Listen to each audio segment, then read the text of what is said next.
Bueno, sabe que no sé si a usted le ha pasado, estoy seguro que le ha pasado que ha visto algunos edificios que cuando usted era niño o joven funcionaban y después ya no funcionan y los cierran y después los destruyen. ¿Le ha pasado esto? ¿Alguna vez ha visto esto? ¿Ve algún edificio, ¿no?, que a lo mejor de niño funcionaba y bueno, pasa por ahí usted, ¿verdad? A lo mejor aquí en Memphis le ha pasado, un lugar al que usted frecuentaba o usted le tenía cierto cariño y de pronto cierra, ¿verdad? De pronto cierra y ya no funciona más y luego lo destruyen, ¿verdad? No sé cómo se sienta usted respecto a eso, respecto a ver un lugar que usted frecuentó por muchos años y después que se ha cerrado.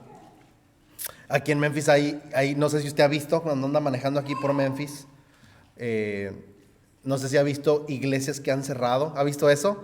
Sobre todo en la pandemia. Después de la pandemia hay iglesias que han cerrado sus puertas y a veces otra iglesia las compra o a veces ponen a otro negocio ahí, ¿verdad? Aquí en la esquina de Perkins y Queens hay un edificio ahí que funcionó por muchos años. Y ahora está a la venta, ¿verdad? No sé qué vayan a poner ahí. Ya cuando ponen edificios de esos ahí, ya uno no sabe si darle miedo de qué irán a poner ahí, ¿verdad? Y bueno, hay cosas así. En la ciudad donde yo crecí, hermanos, de niño, me imagino que a usted le pasaba, había lugares donde a uno lo llevaban, ¿verdad? Y hay tres lugares que quiero compartirle, que cuando yo era niño funcionaban, me llevaban, yo tengo muchos recuerdos muy bonitos de esos lugares y que ya no funcionan. Uno de ellos, hermanos, era y ahora que que estábamos en diciembre ya en Torreón, se los estaba mostrando a mis hijos, pero era un negocio grande que se llamaba Chácharas y Juguetes, así se llamaba, y ahí me compraban mis juguetes cuando yo era niño, ¿verdad? Ahí me compraban mis luchadores de esos que estaban así, ¿sabes? ¿Quién tuvo de esos luchadores? Alce la mano.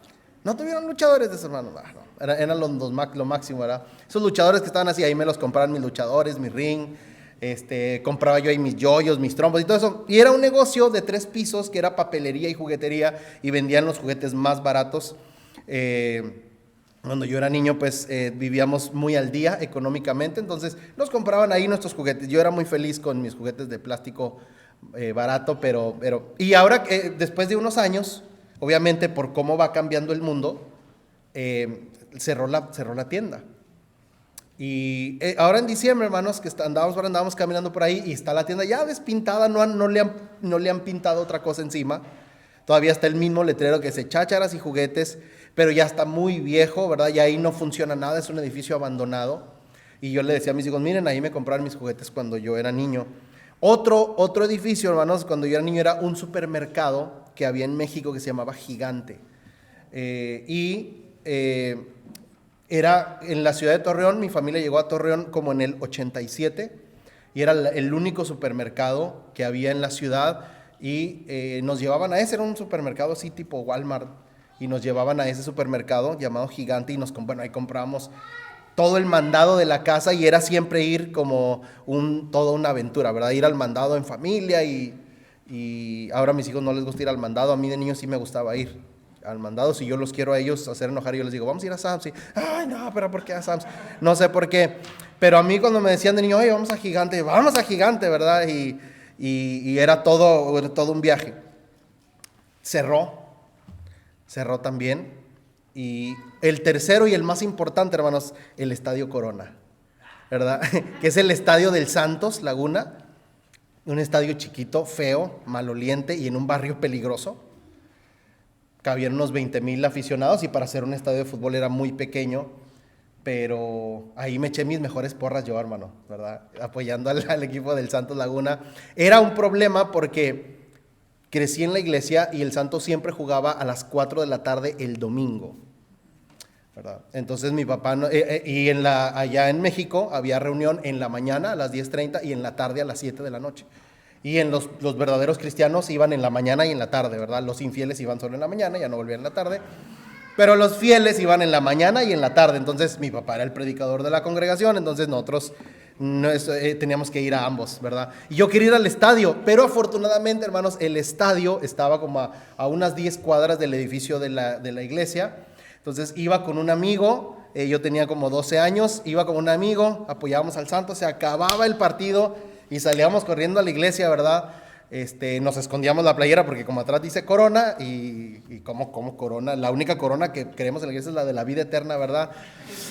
Y no la corona patrocinadora del equipo Santos. Y llegábamos, ¿verdad? Y ese estadio, hermanos, lo cerraron y lo destruyeron, igual que el supermercado gigante. Entonces ahora uno pasa por ahí y lo que hay es nada, está el terreno vacío, los destruyeron. Y esto a veces a mí me da nostalgia, digo, mira, aquí estaba el estadio cuando yo era niño, mira, aquí estaba gigante cuando yo era niño. Y estamos en nuestra serie, hermanos.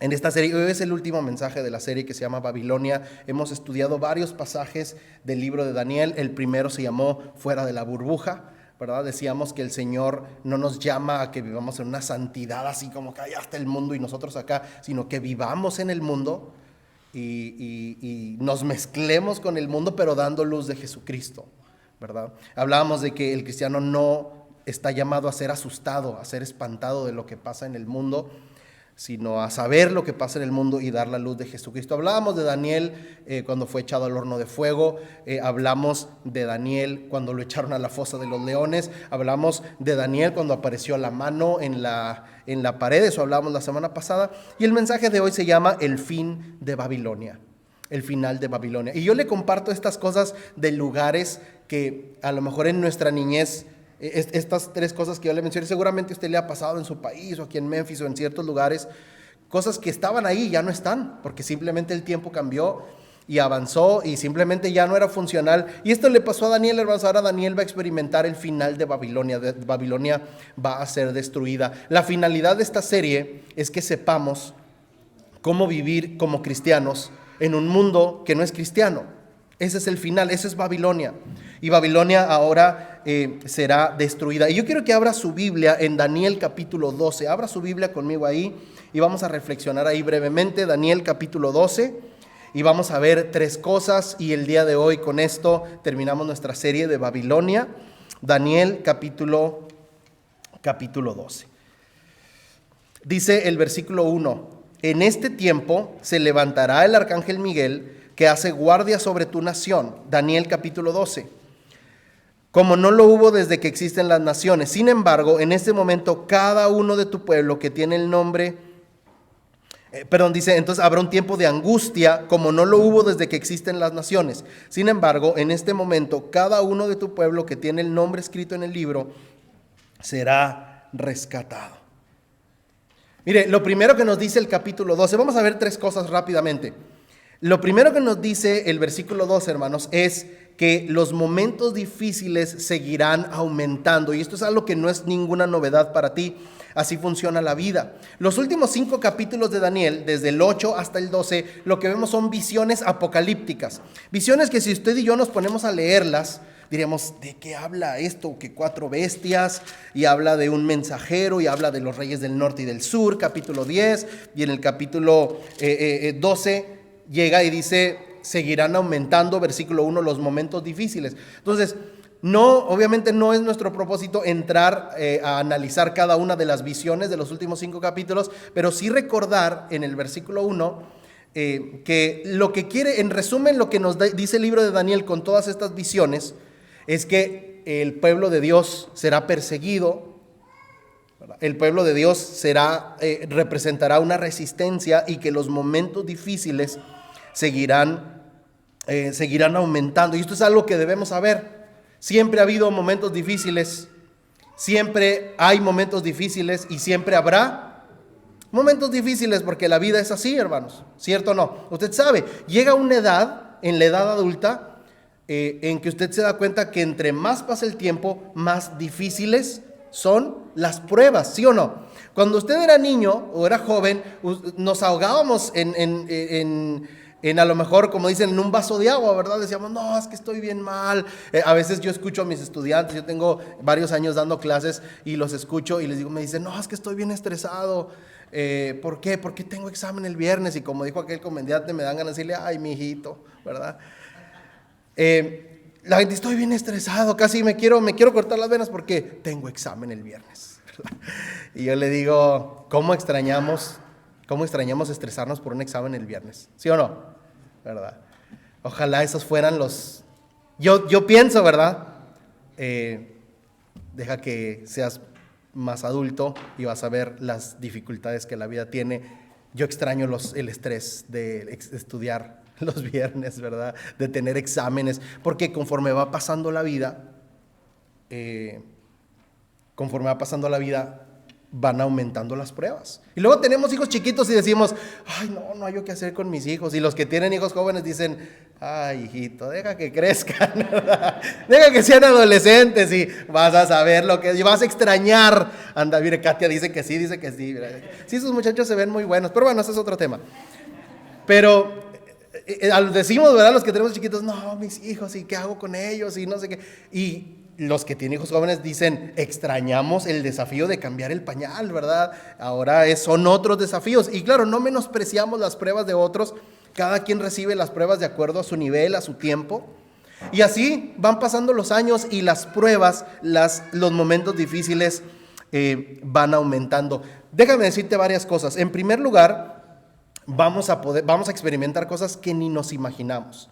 El libro de Job dice que las pruebas que tenemos hoy nos preparan para la siguiente. La prueba del día de hoy me prepara para la prueba que sigue. Y usted dice, ay, hermano, entonces usted está diciendo que la vida es así, llena de pruebas. Pues es que así es la vida. ¿Sí o no? Así es la vida, ¿verdad? Cuando nosotros le pedimos a Dios, Dios, quítame las pruebas y los problemas de mi vida, ¿qué le estamos pidiendo? La muerte, ¿verdad? Porque los únicos que no tienen problemas son los muertos. Ya llegará, como dice la Escritura, el momento en el que descansaremos de nuestras obras. Pero mientras estemos aquí, la vida va a estar llena de desafíos, ¿verdad? A veces yo quisiera imaginarme mi vida en una playa ahí en Destin, Florida, con una limonada, y que esa fuera mi vida, ¿verdad?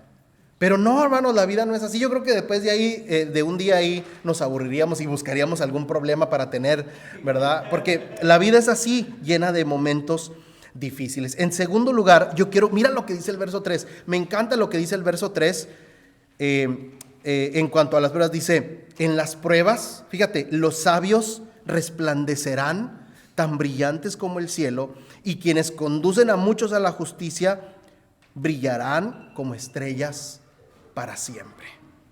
¡Wow! Me encanta este versículo 3. Porque el versículo 3 dice, hermanos, que a la hora de las pruebas, ¿sabes qué pasa a la hora de las pruebas?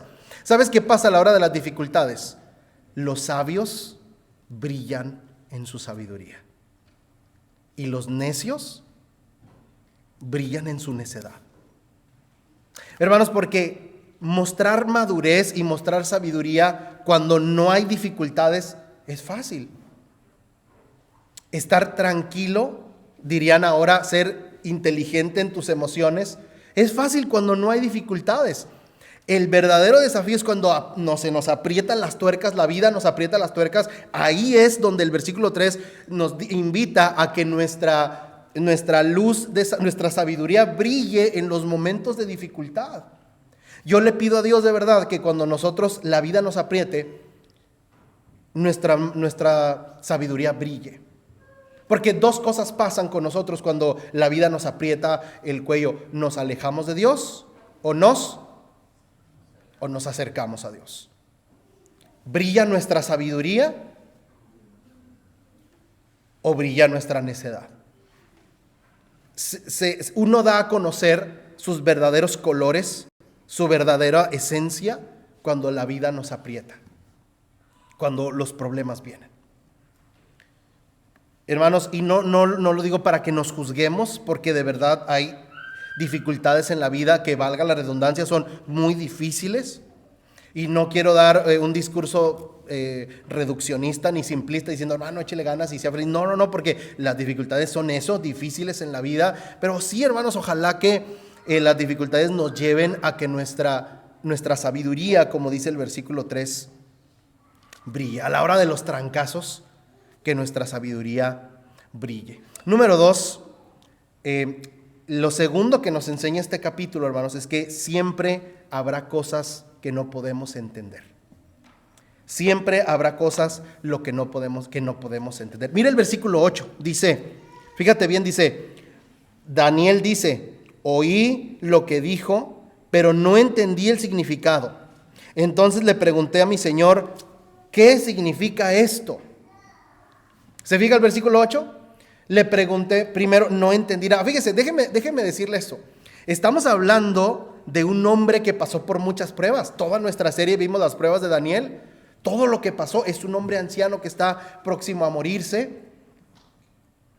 Y con toda su sabiduría, con todo su legado y con todo el conocimiento y con toda la relación con Dios que él tiene, cuando Dios le revela algo, ¿qué dice Daniel, hermanos? ¿Qué dice Daniel en el versículo 8? ¿Qué dice? No entiendo nada.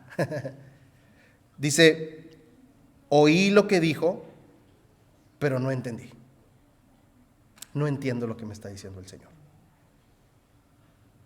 No es porque Daniel sea distante de Dios. No es porque Daniel vive en pecado. No es porque Daniel sea negligente, sea ignorante o no quiera escuchar. Es que simplemente no entendió lo que el Señor le dijo. No entendió lo que el Señor estaba haciendo. Déjame preguntarte esto. ¿Te ha pasado alguna vez en tu vida o algunas veces que realmente no entiendes lo que Dios está haciendo?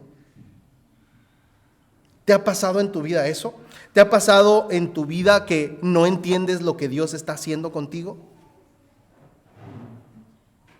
A ver, ¿a cuántos nos ha pasado esto, hermanos? Alce su mano si alguna vez le ha pasado que no entiende lo que Dios está haciendo en derredor de usted. Entonces, Daniel, y a veces cuando no entendemos decimos, pero ¿por qué él sí entiende? ¿Por qué lo que le pasa a él se ve más claro y lo que me está pasando a mí yo siento que no tiene ni pies ni cabeza? Daniel, hermanos, que es un hombre de Dios, un amigo de Dios y que toda su vida, aquí está a punto de morir y que toda su vida ha estado con Dios, escucha un mensaje de Dios y él dice, Señor, no entiendo. No entiendo. Mira el versículo 10.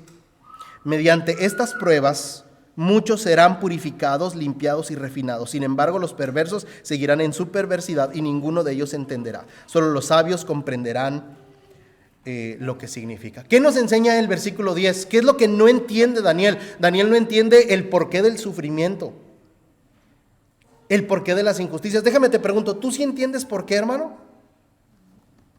¿El porqué del sufrimiento? Hay alguien que puede decir, hermano, yo estudié filosofía, todo estudió filosofía, ¿verdad? O yo estudié, no sé, toda mi vida, y yo les voy a explicar hoy el porqué del sufrimiento. Dígame y me quito de aquí. Yo creo que el sufrimiento es algo que no vamos a poder entender en esta vida, hermanos. Y a pesar de que hay libros y libros así como que el porqué del sufrimiento y por qué Dios, y a lo mejor podemos hacer nuestro mejor intento. Aquí hace 2 años hicimos una serie que se llamaba La Teología del Sufrimiento. Tratamos de entender el porqué el sufrimiento. Daniel dice, Señor, no entiendo nada. Pero hay varias cosas aquí que nos dice el versículo 10. En primer lugar, el versículo 10 nos dice que el sufrimiento nos purifica, nos refina. Como el fuego refina el oro, así la persona es refinada por el sufrimiento. El sufrimiento saca lo mejor de nosotros. Las pruebas nos refinan, nos limpian, nos acercan a Dios. En primer lugar. En segundo lugar, el versículo 10 nos dice también, al final, que hay personas que ni con todo el sufrimiento del mundo, ¿qué? Van a acercarse a Dios. Si te pones a pensar, ¿qué fue lo que te atrajo a Dios? ¿Cuál fue la razón por la cual nos acercamos a Dios? Por la cual buscamos a Dios. Y la razón de muchos de nosotros, si no es que de todos nosotros, es que en algún momento la vida nos aprieta y decimos, necesito de Dios. ¿Sí o no, hermanos? Necesito a Dios en mi vida. Necesito a Dios en mi familia. Necesito a Dios en mi trabajo. De verdad necesito a Dios.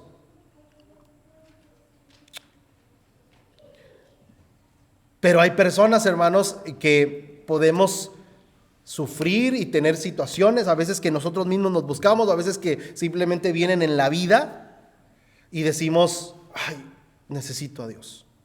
Pero también dice el versículo 10, hermanos, que hay personas que pueden ir una prueba tras otra y tras otra y tras otra y cada vez se alejan más de Dios.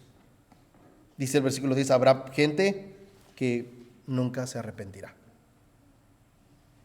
Usted y yo podemos pensar, mira esa persona, cómo le han pasado cosas, acérquese a Dios y no va a suceder. Y lo tercero del versículo 10, me encanta porque cuando Daniel dice no entiendo nada, mira el versículo 8, no entiendo nada. El versículo 9 dice, Daniel, vete ya y obedece. Dice el versículo 9, vete ya porque lo que se ha dicho se mantendrá en secreto. En el versículo 9, hermanos, cuando Daniel dice yo no entiendo nada, Dios se pone a explicarlo. Mira, déjame sacar una pizarrita. Te voy a explicar. ¿Sí hace eso Dios? En el versículo 9, Dios le dice a Daniel, Daniel, quizá va a ser para ti un secreto. Ve y hazlo. Entonces, esto nos enseña a nosotros, hermanos, que no siempre tengo que entender lo que Dios está haciendo en mi vida para poder confiar en Él. ¿Sí me sigue, hermanos? No siempre tengo que entender a la perfección lo que Dios está haciendo en derredor de mí para que yo pueda confiar en Él y obedecerlo. Déjenme le pregunto esto, hermanos. ¿Nuestros hijos siempre entienden lo que les explicamos cuando les pedimos que obedezcan? ¿Siempre lo entienden ellos?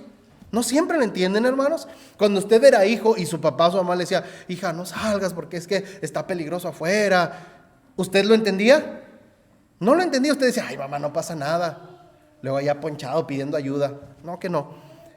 Entonces, la mamá, el papá con su experiencia, ellos decían, hijo, no salgas, hijo. No todo lo que le decimos a nuestros hijos lo pueden entender. Uno lo va entendiendo. Cuando nuestros padres nos hablaban y nos decían, hijo, esto, y nosotros no lo entendíamos, ¿cuánto tiempo tiene que pasar para que lo entendamos? ¿10, 20, 30, 40 años? ¿Cierto? Y ahí decimos, como decimos en México, nos cae el 20 y decimos, ok, ahora entiendo. Cuando nos aterra que a nuestros hijos les pueda pasar algo, ¿entendemos a quiénes? Entendemos a nuestros papás.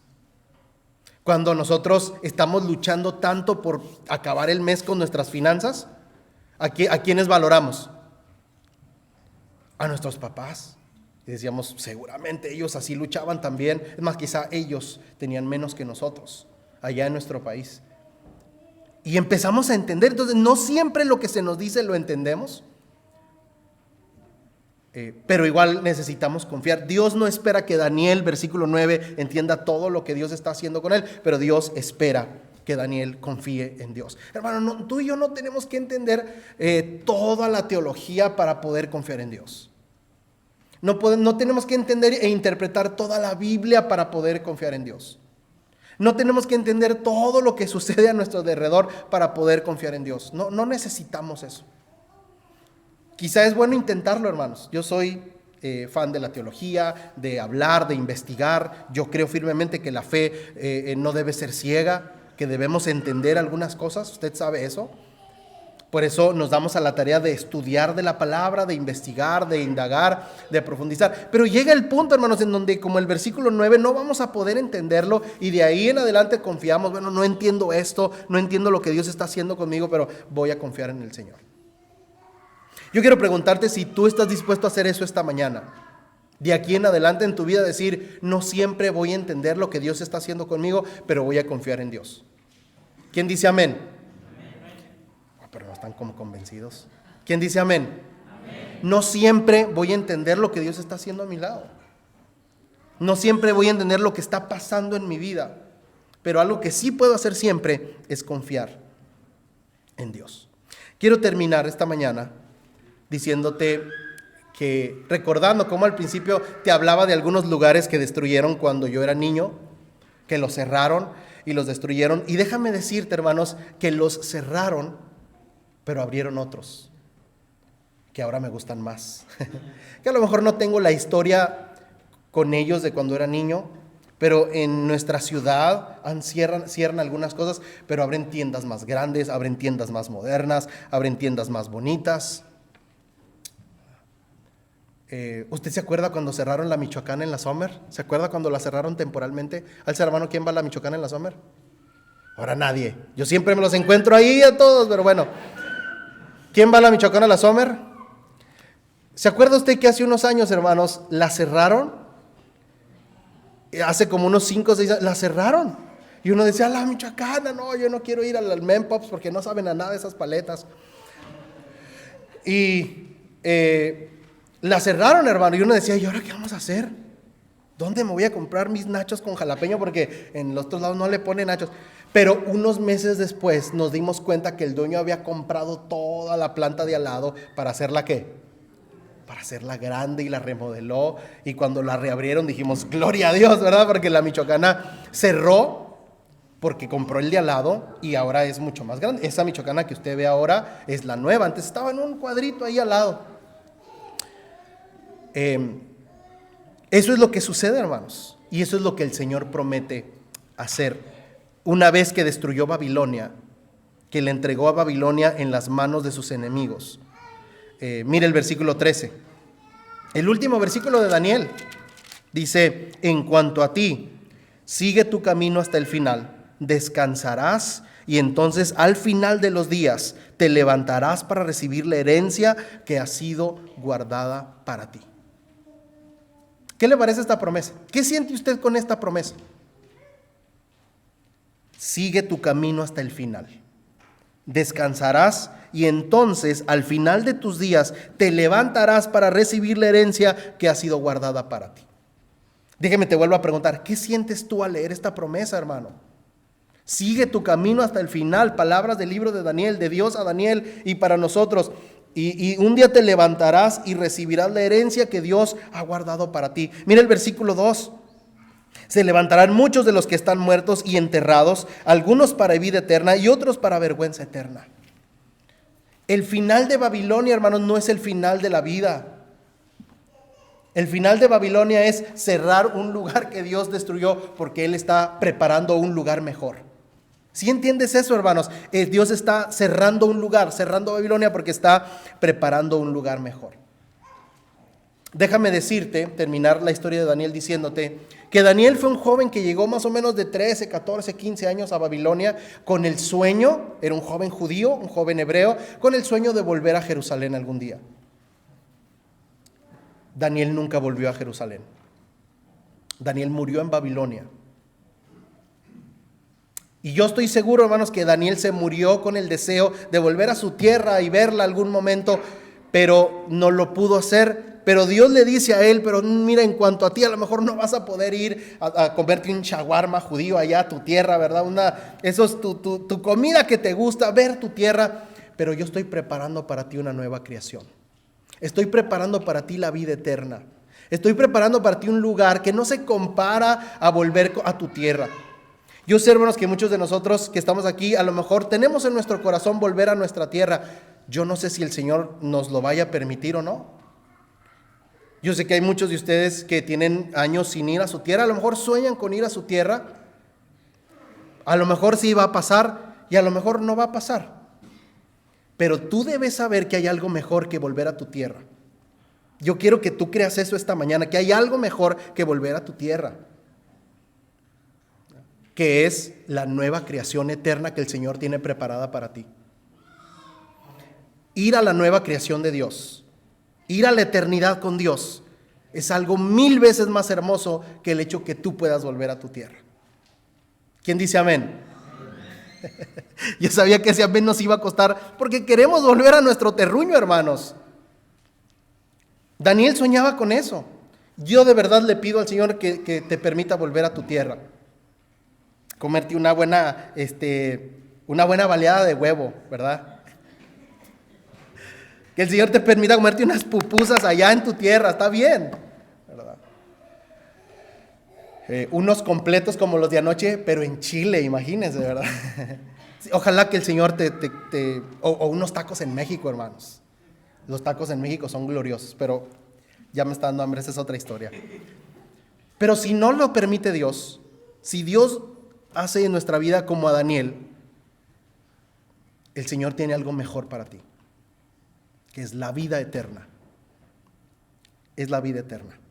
Si tú estás aquí esta mañana, un domingo a las 10:47 de la mañana, en lugar de estar, si yo no creyera en Dios, yo no perdería mi tiempo viniendo aquí, hermanos.